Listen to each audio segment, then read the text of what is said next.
Gunadala railway station satellite railway station విజయవాడకి అనుబంధంగా ఉండే విధంగా ఈ స్టేషన్ని రూపొందన చేస్తున్నారు. అంటే కొత్తగా నిర్మాణాలు చేస్తున్నారు.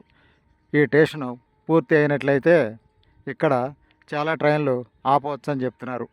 అంటే విజయవాడకి అనుబంధంగా ఉంటుందన్నమాట. విజయవాడకి వచ్చే స్టేషన్లో వచ్చే రైళ్ళన్నీ దాదాపుగా గుణదలలోనే నిలుపుదల చేస్తారని చెప్తున్నారు. విజయవాడకి ట్రాఫిక్ తగ్గుతుందన్నమాట. Gunadala railway station satellite railway station అభివృద్ధి పదంలో ముందుకు తీసుకెళ్తుంది. 2-3 నెలల్లో అభివృద్ధి పనులన్నీ పూర్తి అవుతాయని, బిల్డింగుల నిర్మాణాలన్నీ పూర్తి అవుతాయని చెప్తున్నారు. గుణదల రైల్వే స్టేషన్ దాదాపుగా 2025 మార్చి నాటికి ఈ పనులు పూర్తి అవుతాయని చెప్తున్నారు. రైల్వే బిల్డింగ్ పనులు అతి వేగంగా చేస్తున్నారు. రైల్వే బిల్డింగ్ పనులు, ఫ్లోరింగ్ ఇవన్నీ పూర్తి అయ్యాయి. Railway station Gunadala